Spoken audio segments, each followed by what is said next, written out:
Amém? Quero dizer para os irmãos que está sendo muito rico para mim também estar com os irmãos nesta manhã, podermos compartilhar as nossas coisas juntos, podermos abrir o coração um com o outro. Isso é muito oportuno. Eu quero até sugerir que ao final deste encontro nós possamos encerrar num grupo pequeno de 4 em 4 homens, para a gente orar junto uns com os outros em relação a tudo aquilo que a gente está conversando aqui, entendeu? Outra coisa que Deus estava colocando no meu coração ali, quero sugerir a vocês porque eu vou fazer. Quem anotou o nome do livro ontem, A Batalha de Todo Homem, aconselho você a criar um estudo, uma liderança aqui da igreja, a estudar esse livro com os homens aqui da igreja, um encontro semanal, alguma coisa assim, alguém que lidere isso, porque eu vou dizer uma coisa para vocês, se a gente estudar aquele livro com profundidade, a gente vai não só abençoar os homens aqui da igreja, como as pessoas vão vir de fora para serem curadas também nesse processo terapêutico. Então vocês podem criar, porque eu vou criar lá na minha igreja, um encontro de homens com esse livro, para a gente estudá-lo, e é claro que a gente vai sempre agregar alguma coisa, né? Para tratar, porque essa área sexual é um problema sério dos nossos homens nessa geração.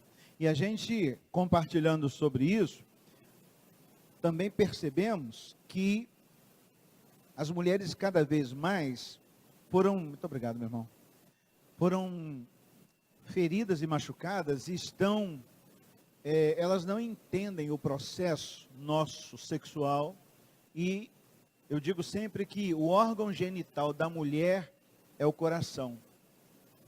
O órgão genital da mulher é o coração. Quando o coração da mulher está ferido, quando o coração está machucado, o resto não funciona. Né? Quem é casado como eu aí sabe do que eu estou falando. Por isso que a gente precisa ter cuidado. E as mulheres hoje estão muito mais melindrosas do que antigamente. Né? As mulheres saíram de uma vertente de abusadas, de traídas, de menosprezadas, para uma vertente de agora eu tenho direito a ser feliz, né? O meu marido vai ter que se adequar a mim, não é assim que a banda toca. E trabalhar esse meio termo, esse equilíbrio, hoje em dia é difícil, por exemplo. Tem mulheres que não aceitam aquilo que eu prego, não. Estava conversando com o irmão ali fora, se reunir um grupo de mulheres daqui, vai sair mulher daqui com raiva de mim. Porque eu não vou deixar de pregar o conceito da Bíblia, né? E o conceito da Bíblia não coloca a mulher como cabeça, coloca o homem. Só que a forma de liderar do homem, hoje em dia ele precisa ser muito mais estratégico do que ditatorial. O homem tem que ser muito mais inteligente hoje, né? Perspicaz. As mulheres, elas são mais metódicas, e por isso elas estudam mais. Se elas estudam mais, elas angariam mais conhecimento. Eu estava dizendo para ele, eu vou repetir para vocês, que qual foi a maior estratégia satânica de todos os tempos? Tirar a mulher da família. A maior estratégia foi tirar a mulher do seio familiar. O que fez? Jogou a mulher no mercado de trabalho, disse para a mulher que ela é tão capaz quanto o homem, ou talvez mais do que isso, né? E aí, ela não nasceu para isso. Aqui entre nós, falando bem baixinho, senão a gente morre. Mulher não nasceu para isso. Mulher nasceu para, de acordo com Provérbios, fazer muitas coisas. Mas a família, quem tem o dom de apurar o relacionamento, a liga, né? Tem massa de pão que você faz que ele não tem liga. Eu fui padeiro, eu sei o que eu estou falando. Se você não tiver liga na massa, não adianta fazer o pão não, que ele vai ficar ruim. Então, a hora que a massa está boa, é a hora que a massa está dando liga. A mulher é a liga dentro da casa. Tirou a mulher para o mercado de trabalho, e a mulher, então, abandonou as suas principais funções, que é de ser mãe e de ser tutora, né, relacional dos filhos e no apoio ao marido. Ela foi fazer muitas coisas, ela foi estudar, ela foi para o mercado de trabalho. Essa demanda nós não sabemos fazer, a gente só cumpre uma parte muito mal, porque isso é dom. E eu creio que isso foi dado para a mulher. Só que o grito lá fora do feminismo é tirar a mulher disso, porque isso a faz menosprezada. Aí você tem agora os seus filhos abandonados, reféns.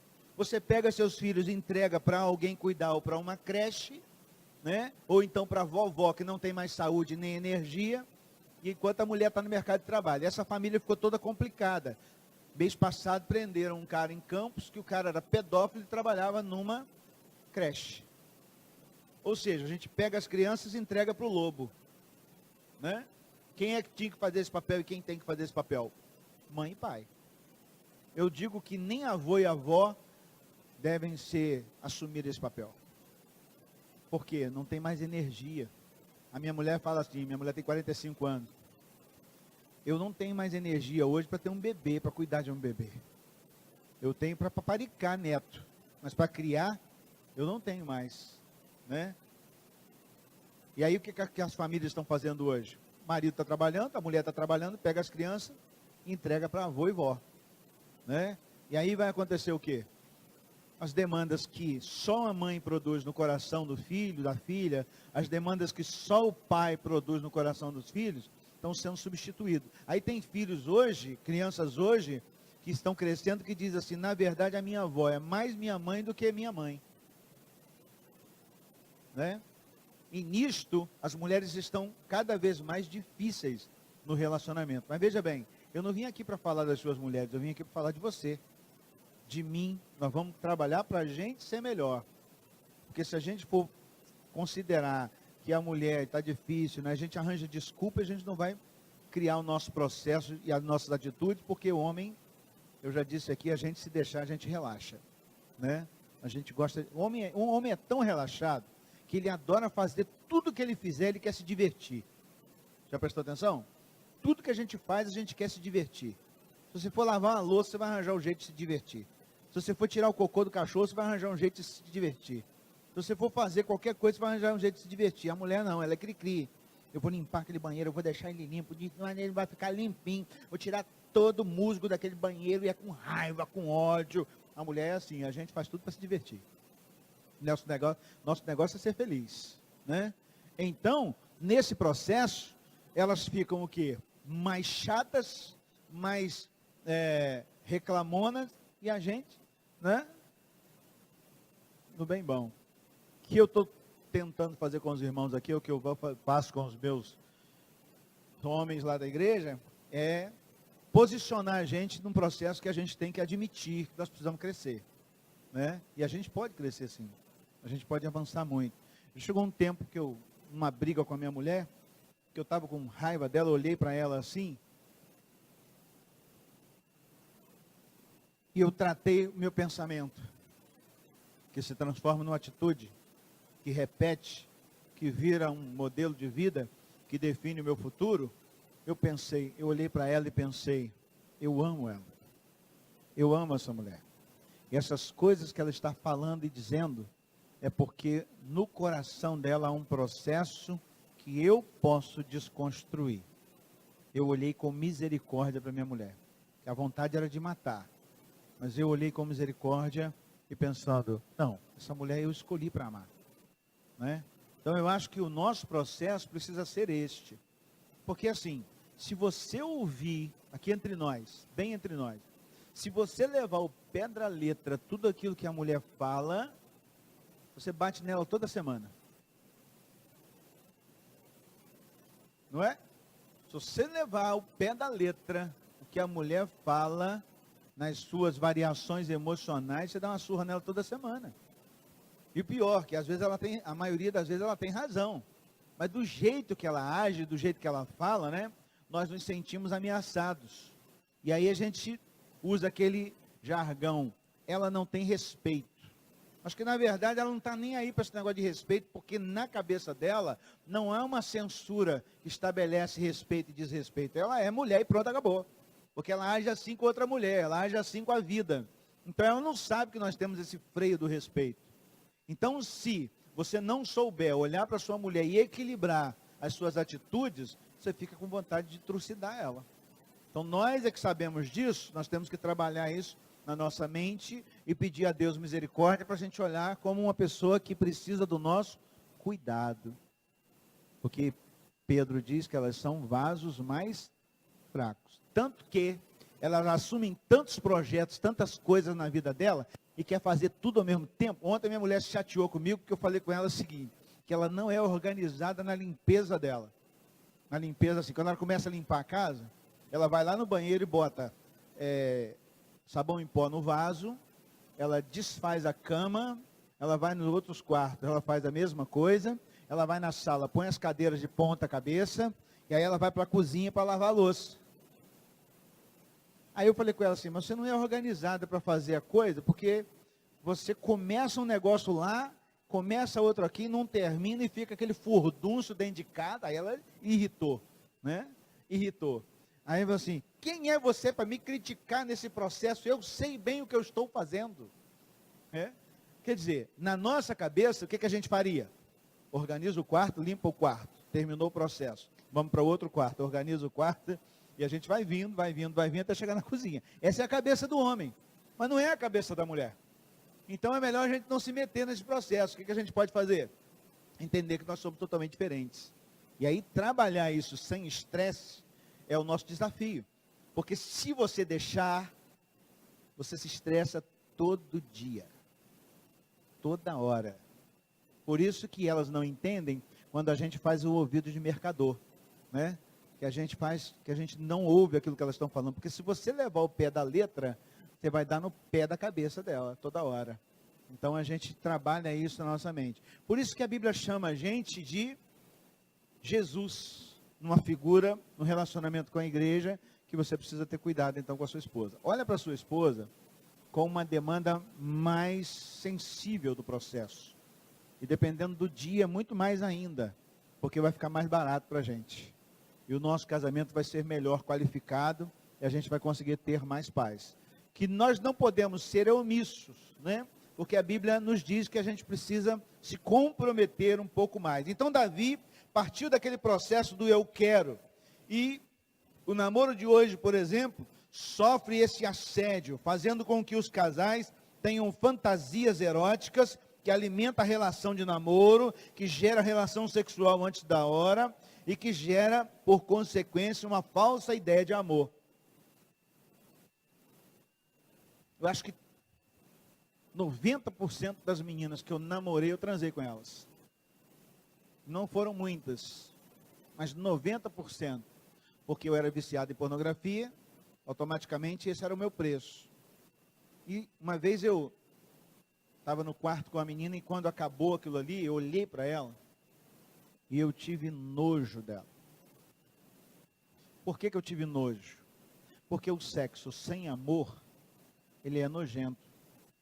Ele é só egoísmo. Ele é só eu quero.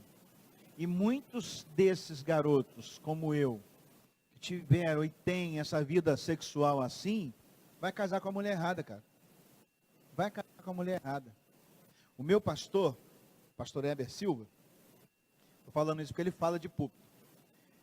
Ele era o pegador na Baixada do Rio. Ele era professor de universidade, faculdade, né? Na época dele era o bambambam. Então ele dizia assim, professora dava mole para mim, eu pegava todas. Né? Alunas dava mole para mim, eu pegava também. Só que chegou um determinado momento que eu conheci uma baixinha, e aquela baixinha não fez o que eu queria. Ela não cedeu ao meu apelo. Sabe o que aconteceu? Está casado com ela até hoje. 46 anos de casado. Entendeu? Então, a gente precisa entender esse processo, porque se eu quero prevalecer, eu vou macular aquilo que é o grande evento da vida da gente, que é o casamento, que é a construção familiar.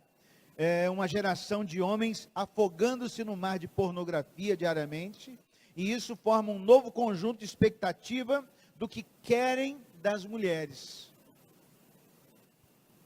E imagina agora nós que somos pais e que temos meninas como filhas, né? Aí a gente tem que proteger com todas as nossas forças, porque a demanda lá fora está conturbada. E o nosso país, ele é permissivo em relação à pornografia, né? E assim, as prostitutas hoje, por exemplo, não existem mais praticamente. O que existe hoje são prostitutas de luxo. Mas as prostitutas daquela época lá, A antiga não tem mais não. Por que acabou as prostitutas? Porque todo mundo transa com todo mundo. O camarada não precisa pagar a prostituta mais não. É só ele namorar a menina que ele pega a menina. Né? Ficou mais barato. Basta pagar a cerveja, pagar o motel. Ou se tiver carro, nem paga motel. Então a prostituição acabou nesse aspecto. Quando você vê hoje uma prostituta de luxo, ela está ganhando burro de dinheiro, porque ela está pegando os caras que, né, têm uma condição financeira melhor e está com o casamento destruído. Ora, isso ninguém sai mais assim, nesse nível, a não ser Nordeste do Brasil, com aquelas demandas todas de pobreza. Davi, então, era esse cara que foi contaminado por esse vírus, né, e do egoísmo. Antes, o que era vulgar na nossa geração, agora é oculto. E acaba sendo uma forma legítima de expressão sexual, porque a nossa geração, a família, por exemplo, ela foi desafiada, ela foi denegrida, né, no processo familiar. Com o PT, então, aí no Brasil, não ajudou muito, porque acabou deflagrando a possibilidade da promiscuidade aumentar, com essa linguagem que a gente ouviu aí, do eu posso, eu quero, a falta de respeito com a família. Isso aconteceu muito mais ainda nesse governo que passou. Eu respeito a sua opção política, mas a gente tem que dar o pingo nos is, colocar os pingos nos is. Né? O nosso governo foi permissivo demais em relação a isso, e a coisa virou uma bandalheira só. Né? Quase que o cara passou a ser obrigado a ser homossexual. Então, essa demanda toda acontece no nosso país a partir da presença maligna de Satanás, tratando a cabeça dos nossos filhos, da nossa geração, alcançando a família. Mas o fato é que a pornografia, ela zomba do projeto de Deus, em se tratando desse assunto. Porque sempre que Deus planejou o processo com os homens, Ele trouxe os homens no processo de santidade. O direcionamento de Deus era ter uma só mulher. E construir isso no momento saudável vai gerar famílias saudáveis. E Provérbios capítulo 21, verso 2, diz assim: todo o caminho do homem é reto aos seus próprios olhos, mas o Senhor é que sonda os corações. Para o homem, está tudo certo. Não, eu estou aqui porque eu arranjo justificativa para aquilo que eu vou fazer. Mas o que a Bíblia diz é que quem julga o coração é Deus. Quem julga as nossas intenções é o Senhor. Então você pode arranjar uma justificativa, por exemplo, para estar transando com sua namorada antes de casar. Mas quem vai julgar isso é Deus. Não é você e nem sou eu. Tanto que antigamente as igrejas viviam vigiando. Né? Os membros, os pastores viviam vigiando, colocavam os diáconos para tomar conta. Isso é bobagem. Cada um é que sabe do seu, porque a Bíblia diz que quem julga é Deus. E aí eu digo mais, você que anda com vida dupla em alguns processos aí, até conjugal, quem precisa saber da sua vida, sabe. Quem precisa saber da sua vida, já sabe. E são os anjos e os demônios. Eles sabem. Pastor amigo meu estava expulsando demônio na casa. E aí chegaram 2 crentes para ajudar. Quando os 2 crentes chegaram na porta, o demônio estava gritando, parou, olhou para eles e falou assim: é o quê? O que vocês vieram fazer aqui? Vocês estavam bebendo comigo lá fora agora?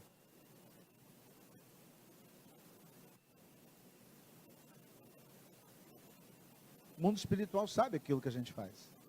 Né? Quando a gente era criança, a gente cantava: cuidado, olhinho, o que vê. Cuidado, olhinho, o que vê. O Salvador do céu está olhando para você.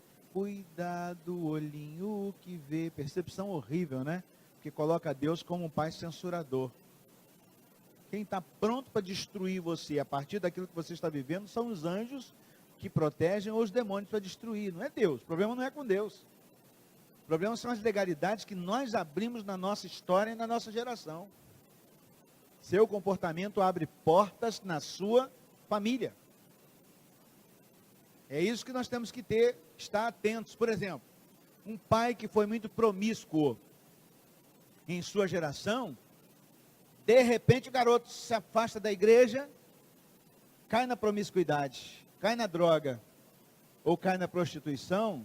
Por que isso aconteceu?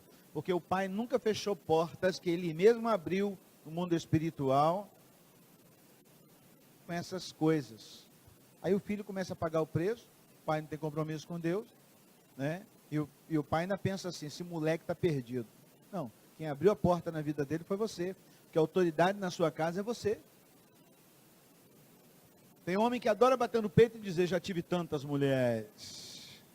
Foram portas, cada encontro que você teve, foram portas espirituais que você abriu sobre a sua geração. Se arrependa, coloque a mão sobre a sua geração e diga, Senhor, em nome de Jesus, cubra os meus filhos com o teu sangue. Satanás, eu não permito que você alcance os meus filhos com iniquidade geracional. Eu não permito, porque eu me arrependo. Foi um momento que eu estava totalmente equivocado. E vocês que são novos, hoje vocês vão abrir essas portas na geração de vocês ou não, dependendo da escolha de vocês.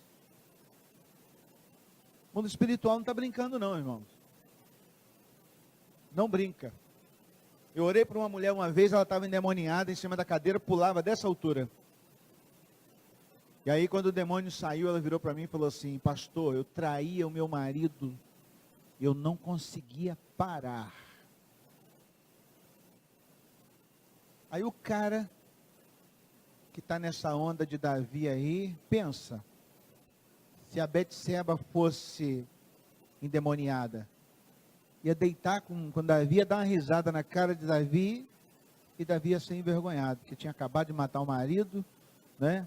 Fez toda aquela artimanha toda lá, porque na verdade Betseba foi usada por Davi, ela nem se prontificou para isso, ela simplesmente estava tomando um banho nua, e ele alcançou visão lá e tal, a gente conhece a história. Então quem precisa saber na nossa vida espiritual, e quem vai agir no nosso casamento ou não, escuta uma coisa, uma vez eu briguei com a minha mulher, e a gente discutindo e tal, aquela briga, né, de desacerto de ideias, ficou chateado, a gente fica chateado, e aí comecei a pensar algumas coisas assim, cara, essa mulher não me ama não, depois de 25 anos de casado, essa mulher não me ama não, essa mulher não me respeita, vem aqueles pensamentos na cabeça da gente, né? Essa mulher não me ama, essa mulher não me respeita, essa mulher não me ama, essa mulher não me respeita, essa mulher não me ama, me respeita. E eu fiquei com aquilo remoendo. Aí eu aproveitei uns filmes que eu tinha lá no meu HD e fui assistir. E aí tem um filme chamado Nos Seus Passos, O que Faria Jesus? Eita, rapaz, quando eu fui assistir aquele filme, Deus botou 2 luvas de boxe, mas me deu muito. Era na cara, era no nariz, era no estômago, era na orelha, né? Espírito Santo mandando ver, e quando eu acabei de assistir aquele filme, eu falei, ixi, agora tem que consertar esse negócio, porque se eu fosse Jesus, eu já tinha corrido lá e pedido perdão à minha mulher, e aquele negócio todo, e aí, eu desci, eu morava numa casa de 2 andares, desci, quando eu fui conversar com ela, puxando o assunto para a gente acertar, ela virou para mim e falou assim, passou umas ideias muito estranhas na minha cabeça, falei, como assim? Eu comecei a pensar algumas coisas assim, ele não me ama, ele não me ama, esse homem não me ama, esse homem não me ama. O que eu captei? A mesma mensagem que estava sendo colocada na minha cabeça, foi colocada na cabeça dela. Quem é que estava promovendo isso? 1 Crônicas, capítulo 21, verso 1, que nós lemos ontem. Levantou Satanás contra Israel e fez Davi recensear o povo. Imagina, gente, o quanto ele está trabalhando para destruir sua casa, sua família. Imagina o quanto ele está incendiando sua mulher contra você e você contra sua mulher. E qual é o bloqueio disso? Como que nós precisamos trabalhar isso? O que a Bíblia diz? Que a oração impede a tentação. O único bloqueio contra a tentação é a oração. Por isso que a gente ora pouco. Orando pouco, nós estamos muito sujeitos a esse tipo de perda. E tem muitos casamentos acabando por causa disso. A gente ora pouco mesmo. Quando vê o dia já começou, a gente já saiu correndo e já está trabalhando, e passou o dia e você não orou quase nada, e assim por diante. A tentação vem e te dá aquela pancada no joelho, e você cai de boca no chão, já era. Porque se alguma coisa vai me proteger a oração e eu não oro, eu estou desprotegido. Por isso que quando alguém chega no meu gabinete criticando o marido ou a mulher, eu digo assim: a culpa é sua. Aí a mulher principalmente diz assim: quê? Culpa minha? Aí eu falo: claro, você orou quantas vezes pelo seu marido hoje?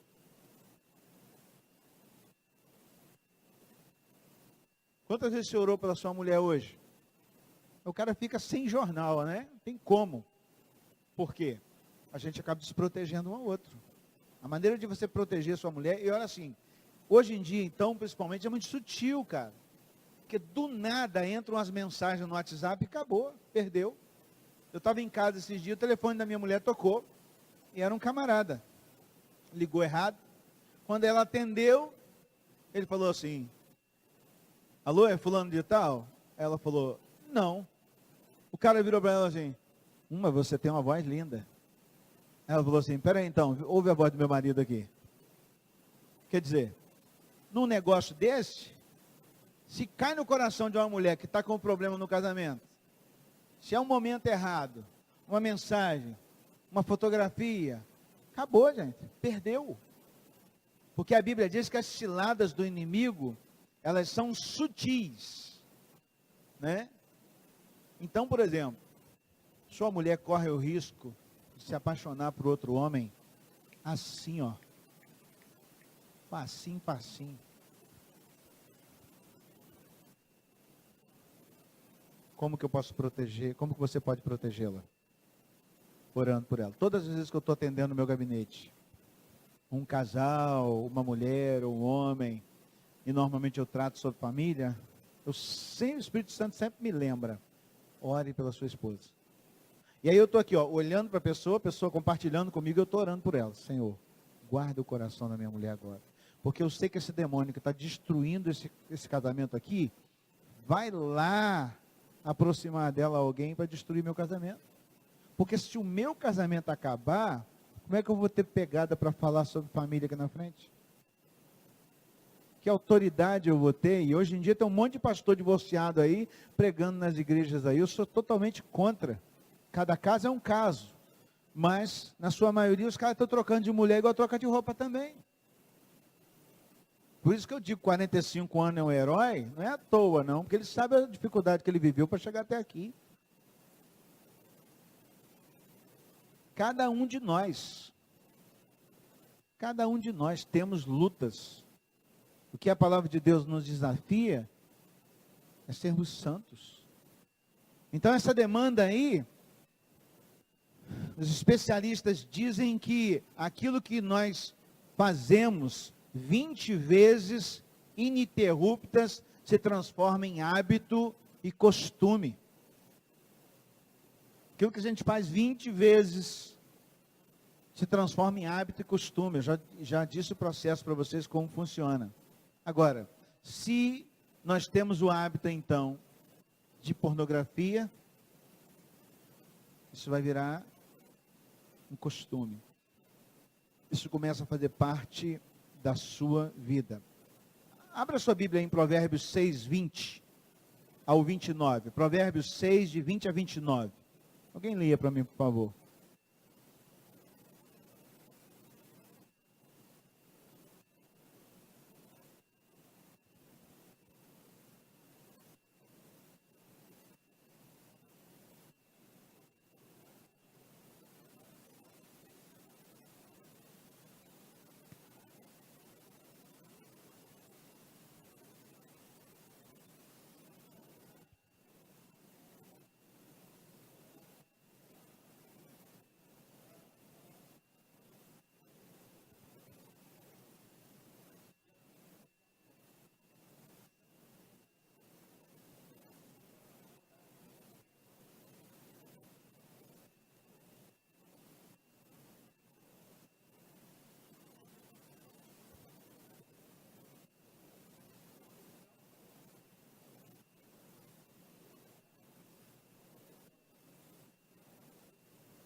pensa daquilo que a palavra de Deus está dizendo para mim e para você, as mulheres hoje, elas estão indo para uma pegada de sensualidade, como eu disse.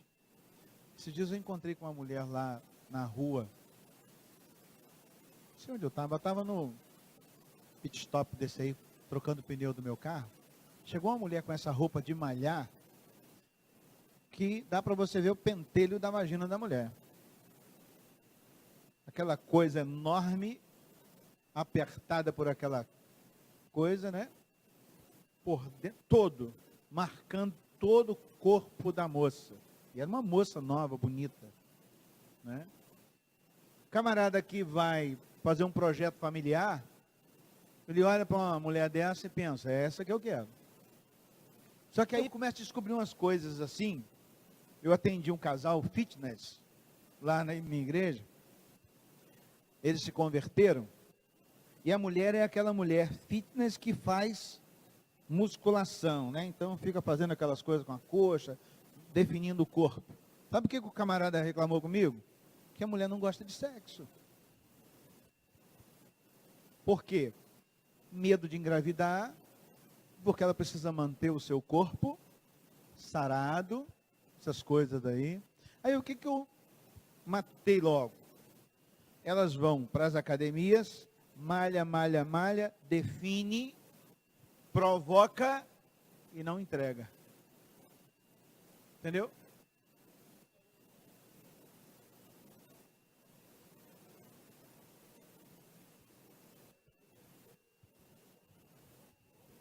Sim, também. Também. É. Eu falo isso também. É.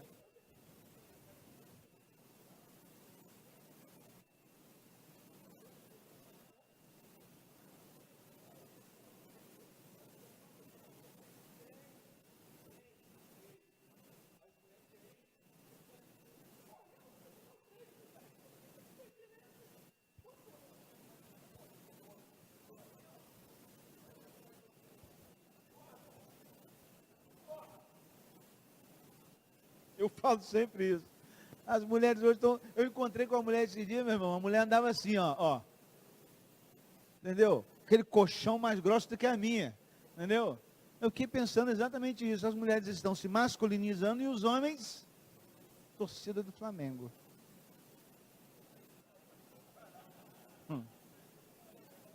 É, cara.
Pois é, aí vamos partir para vocês. Quem é a mulher mais interessante? A de fio dental. Né? Quando a gente vai paquerar, quando a gente está naquele cortejo, quem é a mulher interessante? A sensual. Só que ela depois vai ser a sua esposa. É o que eu falo sempre. vai escolher uma mulher, aí sai na noite e pega da boate. Aí depois vai ser a esposa. Entendeu? Essa é a escolha. O momento de vocês é um momento crítico pra caramba. Tem que saber muito. Ficar ligado, antenado nisso aí. Porque a questão da família, eu estava conversando com a dupla ali, eu estava falando, você vai namorar uma garota, olha a família dela. Família. Criada por avó, criada por tio, ela tomou as próprias decisões dela da vida. Pode até ser que dê certo, mas tem uma grande tendência para dar errado. E como é momento de escolha, né? Vamos escolher uma que pelo menos seja mais segura, teoricamente, porque também não garante muita coisa não, né? O desafio hoje é muito grande. Então, aquela mulher, ela não queria sexo com o marido, ela queria ficar na academia. Aí o cara olha, pensa, essa eu quero porque é formosa. E a Bíblia diz aí, cuidado. Cuidado. A Bíblia não erra, galera. A Bíblia não erra. Só tolo não segue a Bíblia. E o tolo que não segue a Bíblia paga o preço muito alto. Como o exemplo do pastor Elias deu. A Bíblia garante para a gente. Quando coloca em prática a palavra de Deus, o casamento é seguro, a família é segura. Fatalmente, quem tem problemas conjugais, familiares, são pessoas que não querem nada com Deus. Porque um casal, uma família que anda no projeto de Deus, Deuteronômio 28, bendito serás na cidade, bendito serás no campo, bendito serás em todos os momentos. Então a maluquice nossa é vir para dentro da igreja, ouvir a palavra de Deus e não colocar em prática. É só religião. Maluquice nossa é ser um jovem da igreja e sair e pegar a menina que, pô, você nunca viu direito na vida, não sabe a história daquela menina. E bota a menina dentro de casa, ou transa com ela e casa com ela, acabou. Porque a Bíblia diz que a gente vai se contaminar, e muitos têm se afastado da igreja exatamente por isso. Que casou errado. Salomão desviou da sua história espiritual, saiu do projeto de Davi, porque ele se contaminou com aquela mulherada que ele arranjou. Como é que o cara dá conta de 800 mulheres mais concubinas? Me explica. Que demônio é esse? Hoje a gente tem uma e dá um trabalho doido, imagina o cara ter 800. Como é que pode um negócio desse? Mas era o espírito de prostituição que Davi liberou sobre a geração de Salomão e fez com que ele fosse incansável. Sabe? Tem mulheres que reclamam comigo assim, pastor, meu marido quer sexo todo dia, todo dia, todo dia. O cara parece que ele é obcecado por sexo. Aí quando você vai ver a história desse cara, esse cara tem um abuso. Foi abusado. Se ele não tratar essas questões, não só a mulher não vai dar conta, como pornografia não vai dar conta, muita coisa não vai dar conta. Tem mulher que não quer saber do marido sexualmente porque ela foi abusada. Tem que tratar. Por isso que eu trabalho hoje cura interior na igreja. Porque essas pessoas caem na igreja. E lá fora elas podem não ter tratamento, mas na nossa igreja ela vai ter. Ele vai ter. E o nosso papel hoje é exatamente esse. Onde está isso? Isaías 61, de 1 a 5. O Espírito do Senhor Deus está sobre mim e Ele me ungiu para libertar cativos, curar os enfermos, abençoar aqueles que estão de luto. Esse é o nosso papel hoje como igreja. Essa igreja tem que ter a porta escancarada e aberta para curar o povo lá de fora, limpar, expulsar o demônio e colocar neles ali pelo poder da palavra o Espírito Santo de Deus, e esse povo que era perdido para ser resgatado. Somos eu e você hoje. Eu cheguei assim na igreja, quebrado, moído. E a gente precisa avançar muito.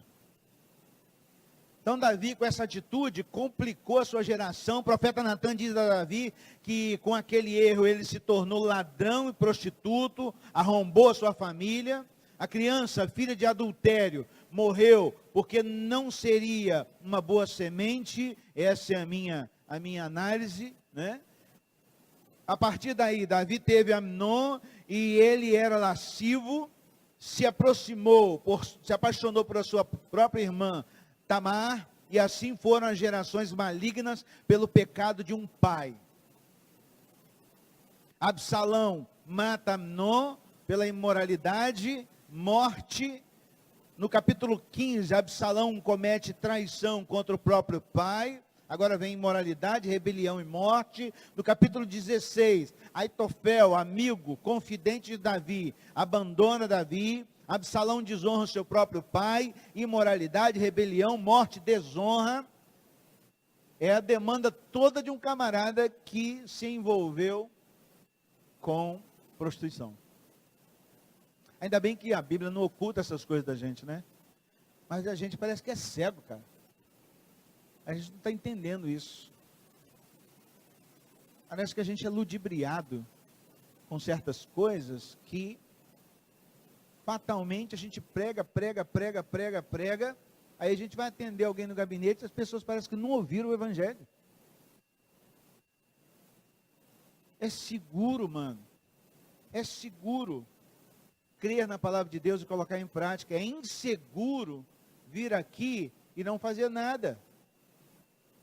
É seguro a gente trazer da realidade de Deus, daquilo que Ele nos ensina para ser marido, ser pai e tudo. E é inseguro a gente desobedecer. É melhor nem ter conhecido, ficar lá fora, porque ele estava falando ali, né? Aqueles caras que não sabem nada disso, deixa a vida me levar, a vida leva eu. É destruição, destruição, destruição, mas eles estão acostumados com isso. É igual o porco, que você olha, ele está lá no chiqueiro, todo sujo de lama. Para ele aquilo ali está normal, para nós é que não está. Fede pra caramba, tem bicho de pé, dá bicho neles, né? Para eles estão acostumados com aquilo lá, agora para nós não, cara. Nós podemos ter uma família bem regrada, editada no projeto de Deus e viver top no nosso relacionamento. Porque eu digo sempre que quem tem autoridade, legalidade para viver uma vida feliz somos nós crentes. Por que a gente não está vivendo? Me ajuda aí, por favor.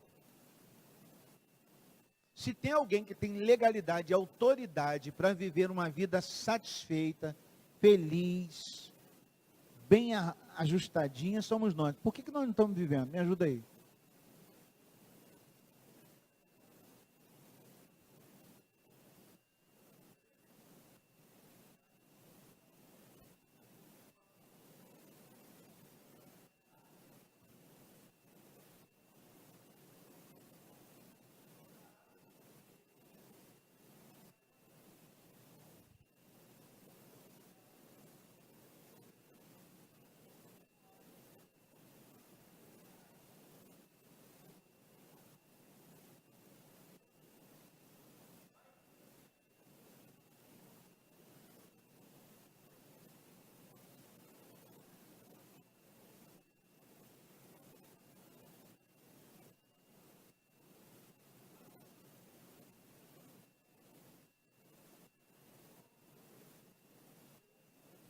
Eu também não.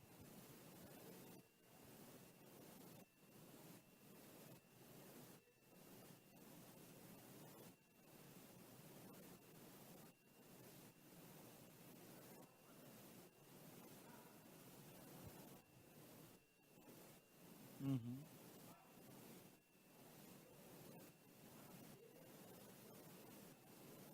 Uhum. Uhum.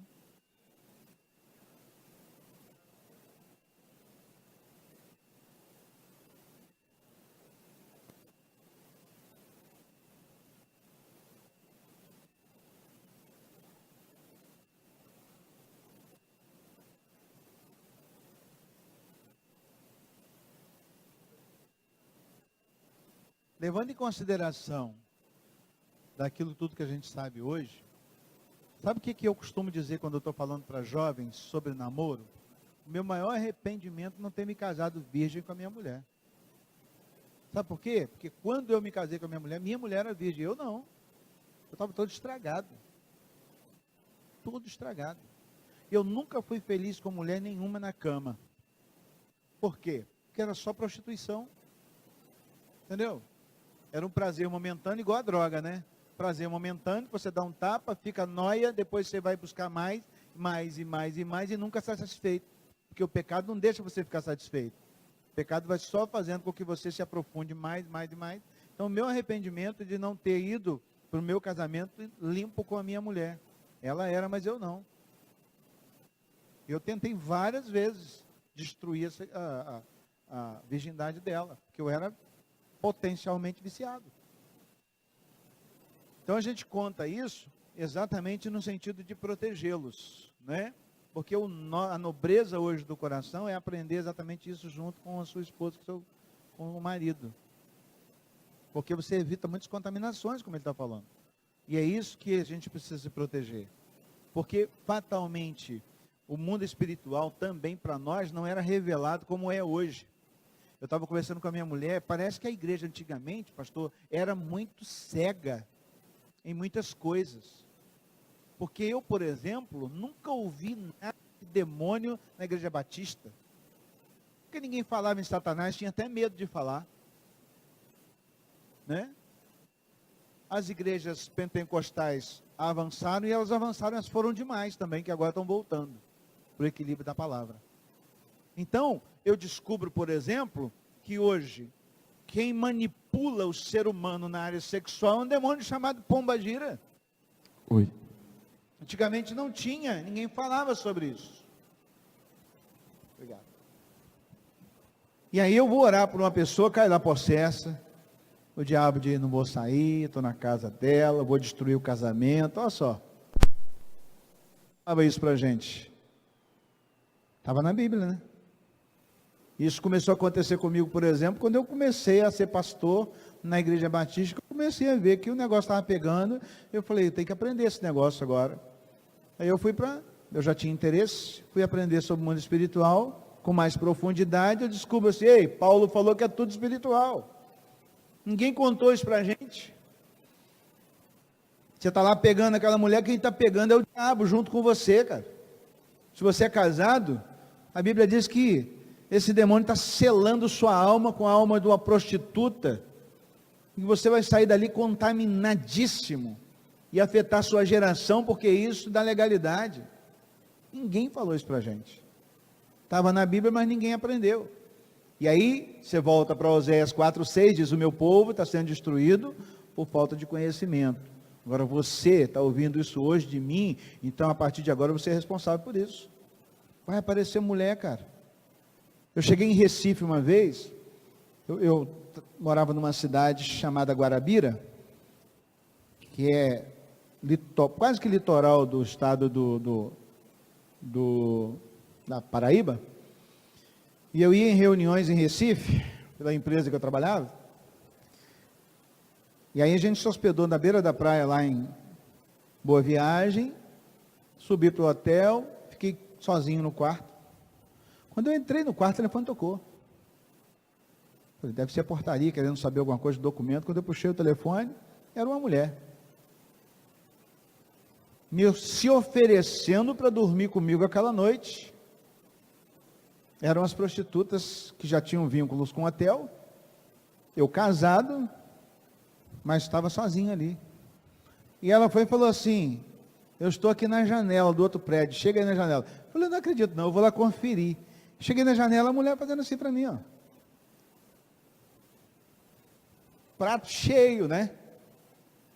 Na boa. Ninguém jamais ia saber. Cidade que eu morava era 200 quilômetros, sozinho praticamente em Recife. Molinho. Vai aparecer essas ondas para você. Vão mandar mensagem para você, vão ligar para você, vão mandar e-mail. Uma outra vez foi um e-mail de uma mulher que mandou uma velha pelada para mim. Mas uma velha muito terrível. Aí eu fui rebater o e-mail para ela. Quando você quiser mandar alguma coisa para mim, aí eu já era crente. Mande alguma coisa que edifica para a minha vida. Isso aqui não edificou. Nós começamos a conversar. E aí começamos a conversar, ela era uma mulher casada, mal casada, de Simões Filho, lá perto de Salvador. Não mandou foto para mim, nada, mas começamos a conversar. Sabe o que aconteceu no meu coração? Eu comecei a flertar com aquela mulher, sem saber quem era, nem a cor dela eu sabia, mas eu tinha e-mails correspondendo com ela. Quando eu chegava na igreja, eu estava ansioso para ver se ela tinha mandado um e-mail para mim. Nunca mandou nada demais. entendeu? Mas no meu coração já estava flertado com ela. É assim que a coisa acontece. Até que chegou um determinado momento que eu disse para ela, não, eu sou crente, sou casado e tal. Aí ela começou a compartilhar que o casamento dela estava mal, que ela suspeitava até que o marido dela era um homossexual. Aí eu dei uns conselhos, acabou o assunto, matou o processo, não falei mais com ela. Então o primeiro flerte acontece no coração da gente, entendeu? É interessante, é motivador, a gente começa a se sentir importante. Pô, uma mulher então te paparicar é bom demais. Se ela for bonita é bom demais 2 vezes. Se ela for gostosa é bom demais 2 vezes, 3 vezes. Que aí você começa a se sentir o rei da cocada preta, né? E aí a gente vê histórias e mais histórias acontecendo aí, e a Bíblia fala, cara, você não é tão bonito assim, nem tão gostosão assim. Tem alguém de olho na sua geração, tem alguém de olho na sua família, tem alguém doido para te quebrar, tem alguém pronto para destruir sua história e a sua vida. Quando eu me submeto à palavra de Deus, eu começo já a estabelecer os meus processos e os meus limites. A moça tem que ser assim, assado, para eu poder criar minha família. Eu começo o namoro. Meu namoro precisa ter um tempo pré-estipulado, para definir se vai rolar mesmo ou se não vai. Não precisa casar muito rápido, mas não precisa ficar namorando 7 anos. Me casei, o meu papel continua, eu sou o gestor da minha casa, e eu quero colocar em você a responsabilidade que eu tenho. Eu é que sou o gestor do coração da minha esposa, do amor dela por mim. Mesmo que ela seja complicada, mesmo que ela tenha a dificuldade que tem, mesmo que ela tenha as demandas todas dela, eu é que preciso provocar no coração dela amor por mim. Sabe por quê? Porque é fácil a gente fazer igual Adão fez, acusar, apontar o dedo e dizer, a culpa é dela. Isso não é coisa de macho, isso é coisa de bola murcha. A gente precisa assumir o nosso papel de sermos então gestores da nossa família, da nossa casa. Eu quero que você saia daqui hoje pensando, eu sou o gestor da minha casa, eu sou o gestor da minha família, eu sou o gestor dos meus filhos, eu sou o gestor do amor da minha mulher por mim. Se vira, cara. Porque senão você fica igual um bola-monte.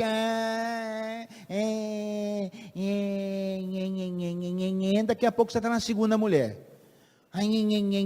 Daqui a pouco você está na terceira. Daqui a pouco você está na quarta. Aí sai fazendo filho por aí, igual cachorro. Porque fazer filho, o cachorro também faz, cara. Agora, criar filhos é coisa para macho. Criar, ser responsável por ele, é coisa para príncipe. Por isso que eu dei o nome do meu encontro lá na segunda igreja batista de casamento é coisa para macho. E aí me questionaram, as mulheres feministas vieram falar, o que é isso? Negócio de macho. Eu assim, deixa que eu sei o que eu estou fazendo. Porque para ser bom pai, para ser um bom gestor da sua casa, você tem que ser muito homem mesmo. Para dizer para uma mulher ou não, quem estava contando aqui a história? Para dizer, igual o pastor Elias contou, eu não quero, você pode ficar na minha frente que eu não quero, porque eu tenho um projeto de vida. Não vai ser uma transa de uma noite que vai resolver minha história, não vai. O que vai adiantar? Está agarrado com a mulher lá, depois vem a culpa na sua mente, assim, desgraça que eu fiz. Aí a mulher descobre, acaba o casamento, pronto. Como diz um pastor pregando, quem manda na sua vida é a cabeça de cima, se for a cabeça de baixo, você está ferrado. Tem gente que vive pensando com a cabeça de baixo, entendeu? A gente tem muito para fazer. Isso é um ministério. Por isso, quando eu vou a um velório, quando eu vou a um aniversário, quando eu vou a um evento de celebração, eu fico olhando a história daquele homem, a história daquela mulher, porque é isso que me interessa. Onde estão os filhos? Como está o casamento? Teve um pastor que foi pregar lá na segunda igreja, não sei se foi ano passado, ano retrasado, numa conferência bíblica, o cara falando da mulher, sem aliança. Para mim fechou tudo que ele estava falando. É que o cara casado anda sem aliança. Não olhei para o dedo de ninguém aqui para julgar você, não. Mas é um princípio. Se a gente sobe aqui no altar, chega aqui, bota um anel, promete amor para uma mulher, promete honrar, promete abençoar, promete isso, e você não anda com a sua aliança, está querendo dizer o que para ela? Que para mim você já diz alguma coisa. Que a minha aliança nem do dedo mais sai. Esses dias quase que eu fiquei angustiado, que ela não queria sair, porque já encaixou aqui dentro. O que isso significa? Que a minha vida está encaixada numa mulher, e a vida dela está encaixada em mim, nós somos uma só carne. Isso é princípio. Claro que você pode trair sua mulher com aliança na mão, claro, pode. Mas é um princípio. Um dia eu parei no trânsito, uma mulher do lado assim, começou a olhar para mim, e eu falei assim, nossa, eu sou lindo. Maravilhoso, né? Coisa linda. A mulher começou a olhar para mim, eu meti a mão para o lado de fora, eu botei na porta assim, ó. Falei assim, isso daqui tem dono, meu filho. Entendeu? E é bonita também, e é chorosa também. Sai fora, capeta. Vai pastar em outro lugar. Entendeu? Não vou dar mole.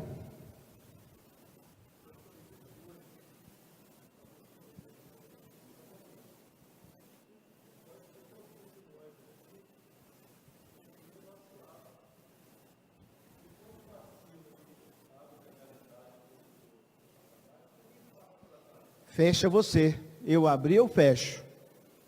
Como que a gente fecha? Eu me arrependo. E como que eu me arrependo? Joelho no chão, boca no pó. Tiago 5,16, abre aí sua Bíblia. Tiago 5,16, o que diz?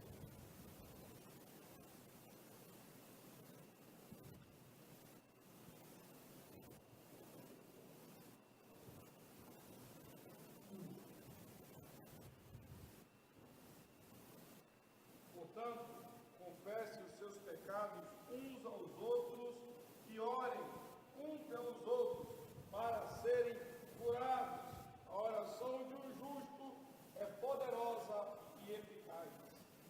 Confessa seus pecados uns aos outros, orem uns pelos outros, para que sareis. A oração do justo pode muito no seu efeito. Vamos aproveitar esse tempo que a gente tem aqui antes do almoço? Vamos ter uma reunião, nós, de confissão de pecados. De confissão de pecado. Você vai pedir para a pessoa que vai sentar com você agora, para orar por você. Você vai fazer uma aliança com essa pessoa e vai se comprometer. Eu oro por você e você ora por mim. Eu quero pedir que você ore por mim, por aquilo que eu gostaria de confessar. Confesse o seu pecado agora. Vamos ter esse tempo antes do almoço. Vamos sentar de 2 a 2. Sai daqui, vai para o canto. Tem as mesas lá fora. Vamos fazer isso agora. Jovens com jovens, homens com homens. Pode escolher quem está do seu lado mesmo. Sai, é só você orar. Um confessar para o outro, orar e abençoar a vida um do outro. Tá bom? E que isso seja uma aliança entre vocês dois. Que daquilo que vocês vão conversar, ninguém precisa saber de nada. Vamos lá, todo mundo. Aí depois do almoço, a gente vê com o pastor Elias que hora a gente volta. De 2 a 2, tá bom?